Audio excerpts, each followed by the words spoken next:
Hello friends, आप सभी का हमारे यूट्यूब चैनल पर स्वागत है। हम एनसीईआरटी की सार संग्रह लेकर आए हैं जो कि वन लाइनर क्वेश्चन है। सभी प्रतियोगी परीक्षाओं के लिए समान रूप से उपयोगी कंटेंट है इसमें। तो अभी हम इसमें राज्य व्यवस्था को लेकर आए हैं। तो राज्य व्यवस्था में हम भारत का संवैधानिक विकास कंप्लीट कर चुके हैं, संविधान के विभिन्न प्रावधान व उनकी स्रोत। तो हम इसकी जो डेली टॉपिक वाइज यानी कि चैप्टर वाइज हम क्वेश्चन आंसर कंप्लीट कर रहे हैं। तो चलिए हम सीधे अपने टॉपिक पर चलेंगे, आज के टॉपिक पर। तो चलिए फ्रेंड्स, हम स्टार्ट करते हैं। इसमें हमारा नेक्स्ट टॉपिक रहेगा नागरिकता। तो नागरिकता से संबंधित जो भी इम्पोर्टेंट क्वेश्चन होंगे जो कि आपके एग्जाम पॉइंट ऑफ व्यू से इम्पोर्टेंट हैं, उन सभी को हम लेकर चलेंगे। तो चलिए हम स्टार्ट करते हैं। पहले हम देख लेते हैं कि भारतीय नागरिकता प्राप्ति हेतु 5 प्रकार, यानी कि हमें भारतीय जो नागरिकता है वो हमें कैसे प्राप्त हो सकती है वो हम देख सकते हैं। ठीक है, जिसमें रहेगा या एक तो आपको जो भारतीय नागरिकता है वो जन्म से प्राप्त होगी अगर आपका जन्म भारत में हुआ है। दूसरा, वंशाधिकार द्वारा, या फिर ऐसा हो सकता है जैसे कि आपके वंश यानी कि आपके दादा हुए, पापा हुए, जो कोई भी है अगर भारत का निवासी है तो आपको नागरिकता प्राप्त हो सकती है। तीसरा पॉइंट है कि पंजीकरण के द्वारा, तो पंजीकरण के द्वारा भी आपकी नागरिकता प्राप्त हो सकती है। देशीकरण के द्वारा, यानी कि ये होता है ना जैसे हम कहीं जाकर रहते हैं तो वहाँ की सदस्यता ले लेते हैं, तो देशीकरण के द्वारा भी भारतीय नागरिकता प्राप्त हो सकती है। और भूमि के अर्जन के द्वारा भी, यानी कि अगर आप भारत में ज़मीन खरीदते हैं तो भी आपको भारत की नागरिकता प्राप्त हो सकती है। ठीक है, तो ये 5 तरीके होते हैं भारत की नागरिकता को प्राप्त करने के लिए। आगे रहेगा नेक्स्ट क्वेश्चन कि भारतीय संविधान किस प्रकार की नागरिकता प्रदान करता है। तो जो भारतीय संविधान है वो एकल नागरिकता प्रदान करता है। कैसी? एकल नागरिकता प्रदान करता है। ठीक है, आगे है कि संयुक्त राज्य अमेरिका यूएसए ने दोहरी नागरिकता के सिद्धांत को अपनाया है। और दोहरी नागरिकता कहाँ की है? तो वो जो आपकी संयुक्त राज्य अमेरिका है उसने दोहरी नागरिकता को अपनाया है। ठीक है, आगे रहेगा आपका कि नागरिक संशोधन अधिनियम 2019 सीएए में किन देशों के हिंदू, बौद्ध, सिख, जैन, पारसी तथा ईसाई नागरिकों को भारत की नागरिकता प्रदान करने का प्रावधान है। तो ये किन किन को है? तो एक पाकिस्तान के, बांग्लादेश के और अफगानिस्तान के जो आपके हिंदू, बौद्ध, सिख, जैन, पारसी, ईसाई हैं, इनको भी आपकी नागरिकता संशोधन अधिनियम 2019 के तहत भारत की नागरिकता प्राप्त करने का प्रावधान है। ठीक है, आगे बढ़ेंगे हम नेक्स्ट पर कि भारतीय नागरिक की नागरिकता किस आधार पर समाप्त हो जाती है। तो जो भारत की नागरिकता है वो कैसे समाप्त हो जाएगी?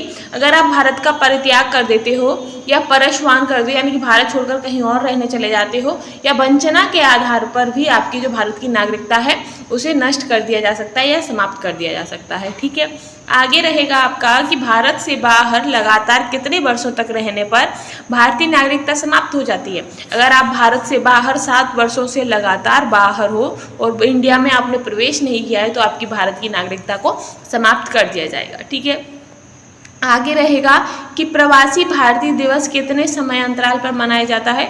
तो जो प्रवासी भारतीय दिवस है वो प्रति 2 वर्ष पर मनाया जाता है। कितने? 2 वर्ष के समय अंतराल पर मनाया जाता है। ठीक है, आगे देख लेते हैं हम इस साइड पर।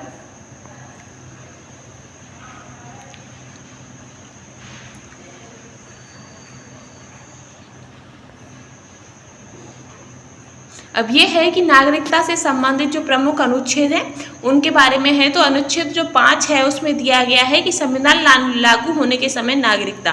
तो अनुच्छेद 5 में क्या है? तो अनुच्छेद 5 का जो विषय है वो आपका है कि संविधान लागू होने के समय नागरिकता। साथ ही अनुच्छेद 6 में दिया गया है कि पाकिस्तान से भारत को प्रवचन करने वाले व्यक्तियों को नागरिकता का अधिकार। जो पाकिस्तान से भारत को प्रवचन करने वाले व्यक्ति हैं उनको भारत की नागरिकता का अधिकार से संबंधित जो विषय वस्तु है वो आपकी अनुच्छेद 6 में दी गई है। ठीक है, आगे देखेंगे हम। आगे है आपका कि पाकिस्तान से प्रवर्जित व्यक्तियों की नागरिकता अधिकार। जो पाकिस्तान से प्रवर्जित जो व्यक्ति हैं उनको भारतीय नागरिकता के अधिकार से संबंध भी है आपका इसी अनुच्छेद 7 में। और अनुच्छेद 8 में के अंतर्गत आपका भारतीय मूल के वैसे लोगों की नागरिकता का अधिकार जो भारत के बाहर रहते हैं।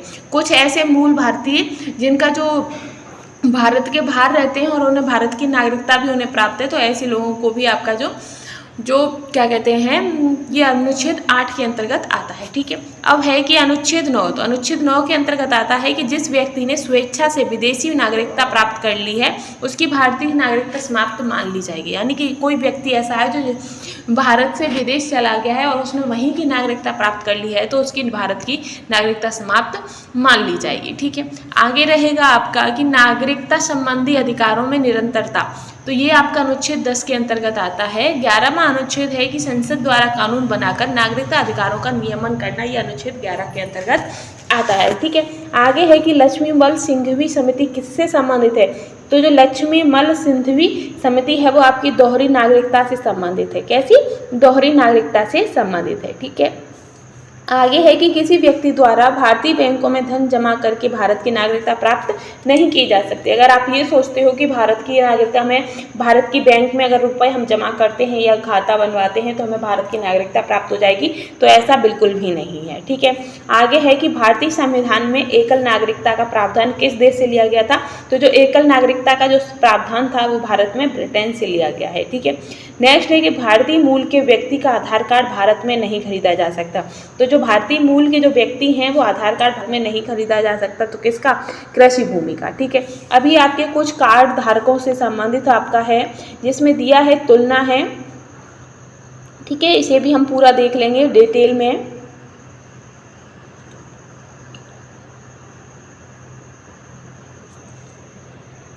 डिटेल में है जैसे कि NRI, PIO, OCI कार्ड धारकों में तुलना, तो इनमें आपसी में क्या तुलना होती है वो हमें बतानी है। तो एक साइड आपकी परिभाषा है, फिर नागरिकता की अर्हता है, प्राप्त होने वाले लाभ, वीजा और मताधिकार, वो सब ये आप में बताए गए। तो जो आपके NRI होते हैं वो आपके भारतीय नागरिक जो साधारण भारत के बाहर निवास करते हैं वो भारतीय पासपोर्ट धारक होते हैं। यानी कि ऐसे भारतीय नागरिक जो बाहर कार्य करते हैं, बाहर निवास करते हैं और उनके पास भारतीय पासपोर्ट भी होता है, वो आपके NRI हो जाते हैं। ठीक है, और इन्हें भारतीय नागरिक माना जाता है। ठीक, अर्हता क्या है? ये भारतीय नागरिक हैं।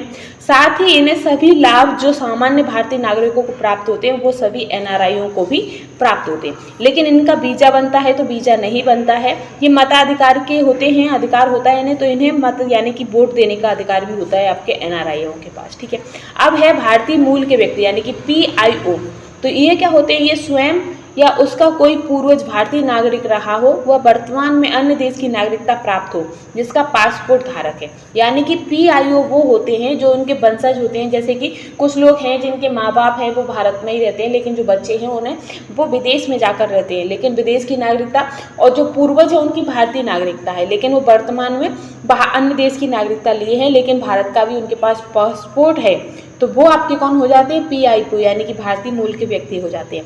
ऐसे व्यक्तियों की जो नागरिकता होती है वो भारत में कम से कम 7 वर्षों के निरंतर निवास के आधार पर आवेदन कर सकते हैं। अगर जो ऐसे व्यक्ति हैं जिनके पूर्वज भारत में रहते हैं और लेकिन वर्तमान में वो विदेश में रहते हैं, लेकिन अगर वो भारत की नागरिकता को प्राप्त करना चाहते हैं तो उन्हें कम से कम 7 वर्ष तक भारत में निवास करना पड़ेगा, उसके बाद ही वो भारत की नागरिकता प्राप्त करने के लिए आवेदन कर सकते हैं। ठीक है, और इन लाभ, तो इन्हें कोई विशेष लाभ प्राप्त नहीं होता है। इनके पास वीजा होता है तो होता है, इन्हें मताधिकार यानी कि वोट देने का अधिकार नहीं होता है। ठीक है, आगे रहेगा आपका कि विदेशी भारतीय नागरिक OCI यानी कि एक व्यक्ति जो विदेशी नागरिक भारतीय नागरिक आधार कार्ड हो तथा नागरिकता अधिनियम 1955 के अंतर्गत पंजीकृत हो। ठीक है, फिर है कि संविधान लागू होने या उसके बाद भारतीय नागरिक था उस भूभाग का निवासी जो स्वतंत्रता के बाद भारत का अंग बना हो। नागरिकता का क्या हो जाएगा? तो इसमें जो इनकी नागरिकता होगी वो होगी कि संविधान लागू होने या उसके बाद भारतीय नागरिक रहा हो और उस भूभाग निवासी जो स्वतंत्रता के बाद भारत के अंग में आया हो, जो भारत के हिस्से में आया हो और वो उसके पास है, तो उसे भारत की नागरिकता की उसे अर्हता है। ठीक है, इसे विशेष लाभ क्या होता है? तो इसे विशेष लाभ आपका हो जाता है जैसे एक FRRO यानी कि FRRO व FRO वाले जो लाभ के साथ पंजीयन से छूट और भारत में कितनी भी अवधि तक ठहराव कर सकते हैं। ठीक है, ये कितनी भी भारत में किसी भी जब तक इनका मन हो तब तक ये भारत में रह सकते हैं। वीजा, तो वीजा इनका जन्म भर बना रहता है। ठीक है, और इन्हें वोट, तो वोट देने का इन्हें अधिकार नहीं होता है। तो ये आपके NRI, PIO और OCI कार्ड धारकों से संबंधित जो कुछ पूरा डिटेल था, डिटेल में हमने आपको समझा दिया है। फिर भी अगर आपको कोई भी डाउट लगता है तो आप हमें कमेंट करके पूछ सकते हैं। साथ ही आपका दिया है इसमें कि LM सिंघवी की अध्यक्षता में गठित समिति ने प्रतिवर्ष 9 जनवरी को प्रवासी भारतीय दिवस मनाते हैं। क्या मनाते हैं? प्रवासी भारतीय दिवस मनाया जाता है। ठीक है, तो ये तो आपके नागरिकता से संबंधित इंपॉर्टेंट क्वेश्चन हो गए हैं। अगर आपको हमारा कंटेंट पसंद आ रहा है तो प्लीज़ चैनल के साथ बने रहिएगा। कल हमारी नेक्स्ट वीडियो का टॉपिक रहेगा मूल अधिकार। मूल अधिकार से संबंधित जो भी मुख्य इंपॉर्टेंट क्वेश्चन होंगे उन सभी को हम लेकर आएंगे। और अगर आपको हमारा पढ़ाया हुआ अच्छा समझ आ रहा है तो प्लीज़ चैनल के साथ बने रहिएगा। Thanks for watching.